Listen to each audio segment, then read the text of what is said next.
बिस्मिल्लाहिर्रहमानिर्रहीम। शुरू अल्लाह पाक के बाबर के नाम से दिनों के यार खूब जानता है। Welcome to trade type 69। सबसे पहले चैनल को सब्सक्राइब कर लें, वीडियो को लाइक कर लें, नोटिफिकेशन ऑन कर लें ताकि आने वाली तमाम वीडियोस आपको सबसे पहले मिल सकें। अच्छा जी, वीडियो का आगाज़ करते हैं बीटीसी और इथेरियम की प्राइस के साथ। जैसा कि आपको पता है कि वीक का ऑलमोस्ट क्लोज होने वाला है। इथेरियम की बात करते हैं। बीटीसी में इतना प्राइस एक्शन नहीं आया। कल हमने इथेरियम के बारे में बात की थी कि इथेरियम यहाँ पे क्लोज हुआ था 3400 पे, and at that time I told you कि इथेरियम को इससे ऊपर क्लोज करना ज़रूरी है। ठीक है, तो अगर हम इसको 4 घंटे के टाइम फ्रेम पे देखें तो प्राइसेस ऊपर के लेवल पे गई, लेकिन जो डेली क्लोज है वो उसने दोबारा से इसी रेजिस्टेंस के ऊपर इसने क्लोज किया है। ठीक है, इससे अगर ऊपर क्लोज करता तो वो बड़ा एक बुलिश साइन था इथेरियम के लिए। ऑल दो इथेरियम के जो इनफ्लोज हैं, अगर आप देखें तो कॉन्टिन्यूसली पॉजिटिव इनफ्लोज आ रहे हैं, और बीटीसी से ज़्यादा इनफ्लोज जो है वो इथेरियम में देखने को मिल रहे हैं। जैसा कि ब्लैक रॉक ने $500 million की परचेजिंग की 17 जुलाई को। अभी 18 का रिजल्ट नहीं आया, ये भी अपडेट हो जाएगा डाटा, लेकिन स्टिल जो है वो 2-3 दिन से कॉन्टिन्यूसली पॉजिटिव इनफ्लोज आ रहे हैं। ठीक है, और अगर हम इन इनफ्लोज के हिसाब से देखें तो प्राइसेस को ऊपर क्लोज होना बनता था, लेकिन ड्यू टू मैंने आपको बताया मल्टी ईयर ईयर जो है रेजिस्टेंस पॉइंट है, this is the resistance level जो कि मल्टी ईयर रेजिस्टेंस पॉइंट है, जिसके ऊपर प्राइसेस हमेशा से आके स्टक होती हैं और यहाँ से बाउंस बैक भी करती हैं। ठीक है, अब मार्केट में इस पोजीशन के ऊपर बहुत सारे लोगों ने शॉर्ट्स लगा दी हैं, और हम 1 वीक के ऊपर भी इसकी लिक्विडिटी को भी चेक कर लेते हैं और थोड़े से लॉन्ग शॉर्ट की रेशियो को भी हम देख लेते हैं कि क्या चल रही है।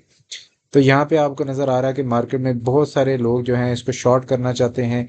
ऑल दो इसका मोमेंटम जो है वो काफ़ी बुलिश है, लेकिन स्टिल मार्केट में जो है ट्रेडर तो मूवमेंट के हिसाब से ट्रेड करता है। तो मूवमेंट ऑब्वियसली इसकी डाउनवर्ड मूवमेंट्स है, तो इसकी वजह से मार्केट में इसको शॉर्ट किया गया है। लिक्विडेशन लेवल आपके इस पॉइंट से अबव है। ठीक है, अगर यहाँ से मैं आपको दिखाऊं तो तकरीबन 3680 के लेवल के ऊपर, जो कि हमारा ऑलमोस्ट ये इस लेवल के ऊपर आपके जो प्रीवियस जो विक के हाई लास्ट डे का, उसके ऊपर आपकी बहुत सारी लिक्विडिटी बन चुकी है। इसी तरह अगर हम थोड़े से बड़े टाइम फ्रेम पे देखें, मतलब कि 3 डे के टाइम फ्रेम पे देखें, तो आपको नजर आएगा कि नीचे के लेवल पे भी काफी ज्यादा लिक्विडिटी है। प्राइसेस हमेशा जब भी मूव करती हैं from this point two this point, तो आप देख सकते हैं कि इस लेवल के ऊपर बहुत सारे लोग जब यहाँ पे लॉन्ग लगा रहे हैं तो उनका स्टॉप लॉसेस भी इधर होंगे, लिक्विडिटी भी इस पैच में बन रही होगी। ठीक है, अभी हम इस लिक्विडिटी को चेक करते हैं तो ये 3100 के लेवल के ऊपर बहुत सारी लिक्विडिटी जमा हो चुकी है। यानी कि जब इसका ब्रेकआउट हुआ यहाँ से, ये एक रेजिस्टेंस लेवल था, रेजिस्टेंस पॉइंट था, 3000 से ऊपर इसने ब्रेकआउट किया। उसके बाद एक मेजर वॉल्यूम आया, मेजर इनफ्लो आया, उसकी वजह से प्राइसेस जो हैं वो 3300 के ऊपर चलेगी, और आफ्टर 2 डेज कॉन्टिन्यूसली ऊपर जाती रही प्राइसेस। तो 3100 का ये लेवल बनता है जहाँ पे प्राइसेस रिट्रेस कर सकती हैं। ऑल द वे नीचे नहीं भी आती तो there is a strong support, जो कि ये एक लेवल है जो कि एक सपोर्ट का रीजन है, जिसको आप कंसीडर कर सकते हैं कि यहाँ पे प्राइसेस बहुत सारी सपोर्ट लेंगी। और अगर इसको ब्रेक करता है, नीचे लिक्विडिटी बनाता है, विक लेता है, तो दैट्स ओके विद अस। अगर नीचे क्लोज करता है तो इन दैट सिनेरियो फिर हम इस सपोर्ट को कंसीडर करते हैं। अच्छा, इथेरियम के लिहाज से इनफ्लोज काफ़ी पॉजिटिव हैं। अब जब मार्केट में प्राइसेस थोड़ी सी रिट्रेस करती हैं तो ये लिक्विडेशन अगर कम होती है तो प्राइसेस वापस ऊपर की लेवल पे चली जाएंगी, जैसा कि प्रीवियसली होता आया है। ठीक है, ये मूवमेंट है, प्राइस एक्शन है, इसी के हिसाब से प्राइसेस मूव करती हैं।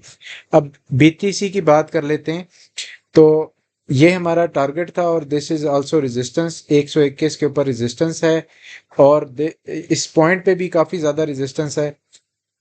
अगर हम इस पॉइंट की बात करें तो तकरीबन 3 दफ़ा प्राइसेस इसके करीब आ चुकी हैं, लेकिन इसको ब्रेकआउट नहीं कर सकी, इससे ऊपर नहीं जा सकी, और प्रीवियस ऑल टाइम हाई को भी इन्होंने दोबारा से टच नहीं किया। ठीक है, ऑल टाइम हाई बनाने के बाद प्राइसेस थोड़ी सी कंसोलिडेट करती हैं, उसी लेवल पे मूव करती हैं। अगर हम इस तरह इंडिकेटर को ऑन करें तो आपको नजर आएगा कि प्राइसेस एक ही लेवल के ऊपर मूव कर रही हैं। ठीक है, अगर तो प्राइस इसके लोअर लो को ब्रेक नहीं करती और नीचे के लेवल पे नहीं जाती, तो इन दैट सिनेरियो हम 120 121 का जो लेवल है उसको ब्रेक कर सकते हैं।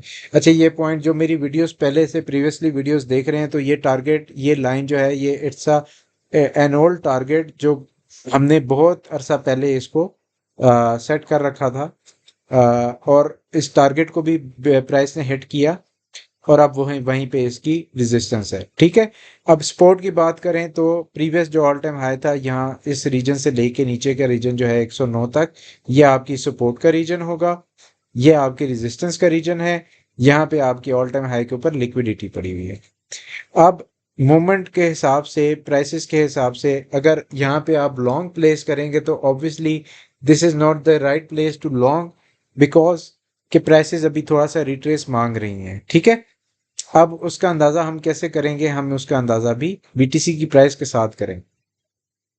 अब यहाँ पे जब भी प्राइस नीचे आती है तो मजीद लिक्विडिटी बनती जाती है, यानी कि मार्केट में ट्रेडर लॉन्ग कर रहा है बीटीसी को फ्रॉम दिस पॉइंट, और उसकी वजह से यहाँ पे लिक्विडिटी बनती जा रही है, और लॉन्ग भी कर रहा है और विद हाई लेवरेज लॉन्ग कर रहा है कि आपकी बहुत ही करीब लिक्विडिटी बन रही है। ठीक है, अब 1 वीक के ऊपर भी हम इसको देख लेते हैं, क्योंकि वीक का क्लोज ऑलमोस्ट होने वाला है। तो 1 वीक में आप देख सकते हैं ऊपर नीचे बोथ एंड्स पे लिक्विडिटी है, लेकिन प्राइसेस नीचे के लेवल पे भी आप देखें तो 115 से लेके 112 113 तक इट्स ह्यूज लिक्विडिटी पैच। ठीक है, तो ये वो रीजन है जहां पे प्राइसेस ऑल टाइम हाई के ऊपर है।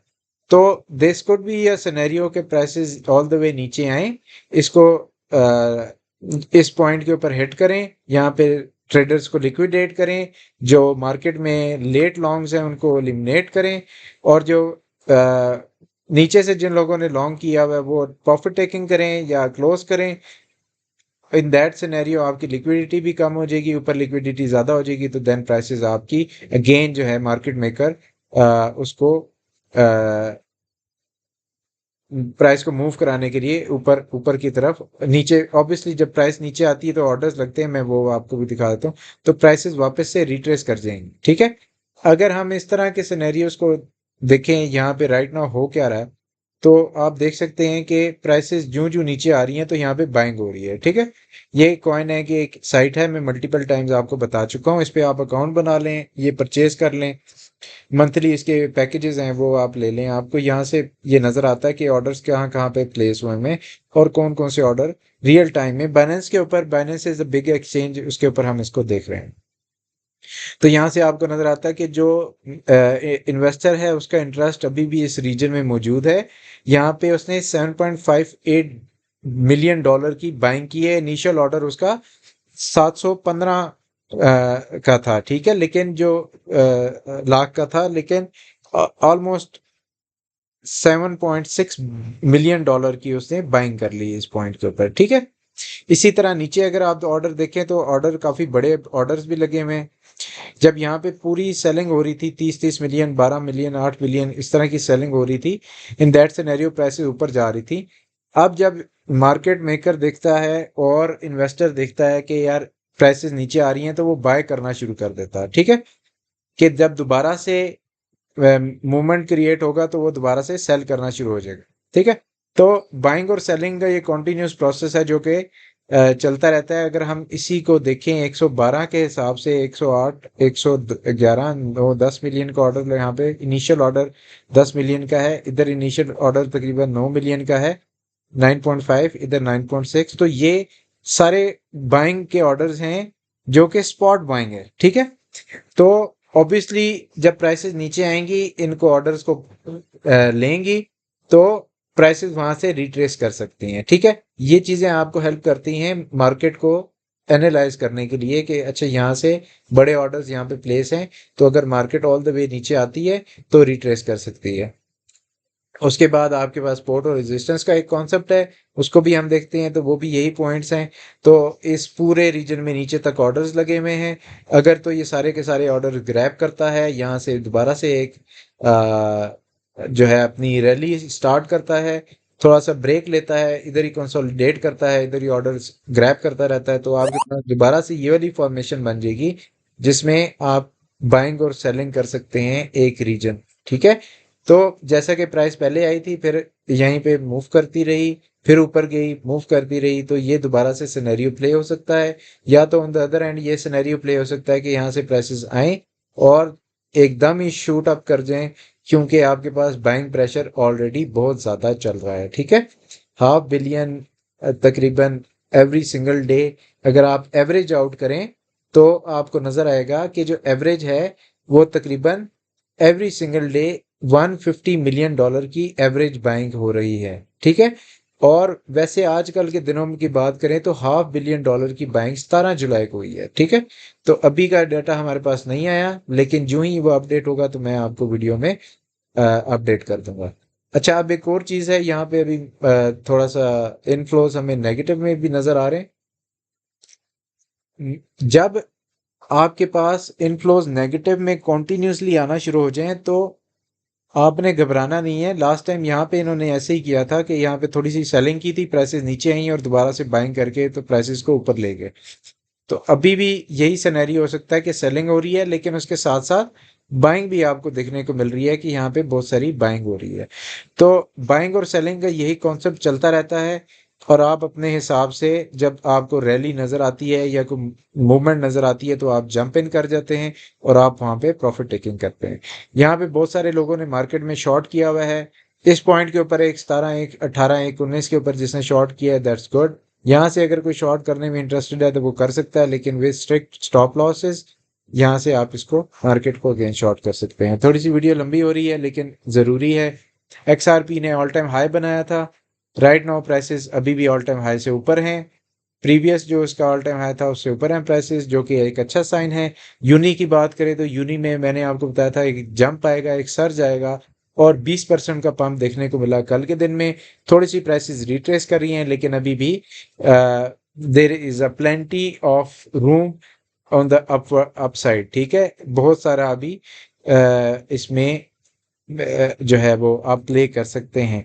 ठीक है। अगर प्राइसेस इससे ऊपर क्लोज होती तो बहुत अच्छा साइन था, लेकिन स्टिल इट्स ओके। अभी प्राइसेस थोड़ी सी रिट्रेस करती हैं, इस लेवल के ऊपर आप बाय कर सकते हैं। सुई की बात कर लेते हैं तो सुई पहले से रिट्रेस कर रहा था, मजीद उससे रिट्रेस कर रहा है, क्योंकि सुई वॉज द फर्स्ट कॉइन जो सबसे पहले इसने पंप लेना स्टार्ट किया था। कार्डानो की बात करें तो कार्डानो वॉज स्लो, लेकिन कार्डानो ने आज इस अपना प्रीवियस हाई को हायर हाई बनाया, लेकिन कैंडल इसके ऊपर क्लोज नहीं की, जो कि एक अच्छा साइन नहीं है कार्डानो के लिए।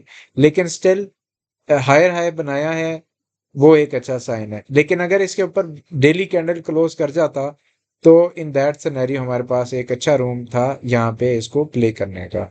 लिंक की बात कर लेते हैं तो लिंक में राइट नाउ यही सिनेरियो लिंक का भी है कि लिंक ने हायर हाई बनाया है, पिछली कैंडल इससे ऊपर क्लोज की, मैंने आपको कहा था इससे ऊपर क्लोज करेगा तो हम ऊपर के लेवल्स को देखेंगे। और ये, लेकिन ये पॉइंट है हमारे पास 18 से 19। अगर आप मेरी लास्ट वीडियो देखें तो उसमें मैंने आपको इस रेजिस्टेंस के बारे में बताया था कि ये एक स्ट्रॉन्ग रेजिस्टेंस लेवल है, इसको ब्रेक करना लिंक के लिए बड़ा ज़रूरी होगा। और अगर इसको ब्रेक कर जाता है तो फिर इन दैट सिनेरियो हमारे पास एक बड़ा पंप और सर्च देखने को मिल सकता है, जो कि $25 तक की प्राइसेस को हिट करेगा टारगेट। तो वही सिनेरियो प्ले हुआ, इसी रेजिस्टेंस लेवल से प्राइसेस ने पुल बैक किया, और अभी राइट नाउ प्राइसेस थोड़ी सी मजीद रिट्रेस कर रही हैं। ओवरऑल मार्केट बुलिश है। ओवरऑल मार्केट बुलिश है, अगेन मैं आपको यही बता रहा हूँ, ओवरऑल मार्केट बुलिश है, मार्केट सेंटीमेंट बुलिश है। ऑल्ट्स में पैसे आ रहे हैं। बीटीसी डोमिनेंस गिर रही है। बीटीसी डोमिनेंस थोड़ी सी स्टेबल हुई है, लेकिन स्टिल बीटीसी डोमिनेंस नीचे आ रही है। ये इंडिकेशन है हमारे पास कि ऑल्ट्स में पैसा आ रहा है। ठीक है। अगर मार्केट रिटेस्ट करती है तो आपके पास अपॉर्चुनिटीज होगी जहां से आप इसको दोबारा से बाय कर सकें। सोलाना की बात करें तो सोलाना ने इस रेजिस्टेंस को ब्रेक करने की कोशिश की, हायर हाई नहीं बनाया, जो कि अच्छा साइन नहीं है, और इससे नीचे प्राइसेस आ गई। तो उसके अलावा अगर हम इसकी बात करें तो ये हमारे पास एक ट्रेंड लाइन चलती आ रही है, यहाँ से इसको रिट्रेस कर जाना चाहिए। अगर प्राइसेस नीचे आती भी हैं तो this is the trend line जिसके ऊपर इसको वापस से पुल बैक करना चाहिए, रिट्रेस करना चाहिए। और अगर आप इसको इस तरह देखें तो स्लोली प्राइसेस जो हैं वो इसी पॉइंट के ऊपर आके दोबारा से पंप कर जाती हैं, ये सर्च कर जाती हैं, और एक ये हायर हाई बना रहा है जो कि अच्छा साइन है। इसको ब्रेक ना करे सोलाना तो बहुत अच्छा साइन होगा सोलाना के लिए। और वंस सोलाना ने इस चैनल को ब्रेक कर दिया, 185 की रेजिस्टेंस, 185 86 की रेजिस्टेंस को ब्रेक कर दिया, तो in that scenario weekly time frame के ऊपर हम बात कर रहे हैं, वीकली टाइम फ्रेम पे बात कर रहे हैं। तो वीकली टाइम फ्रेम पे अगर तो इससे ऊपर क्लोज कर जाता है तो इन दैट सिनेरियो हमारे पास एक बड़ा रूम है प्ले करने के लिए सोलाना में। ठीक है, ओवरऑल मार्केट अगेन मैं आपको बता रहा हूँ बुलिश है। रिट्रेस आपको देखने को मिलेगा, बहुत सारे पंप्स के बाद रिट्रेस देखने को मिलता है। वीकली कैंडल हम देख रहे हैं, क्लोजली मॉनिटर करेंगे बीटीसी को, इथेरियम को, सोलाना को। वीकली क्लोज के ऊपर इंशाल्लाह मैं एक और वीडियो बना दूंगा और उस पर फिर हम फर्दर डिस्कस करेंगे। Thank you for watching.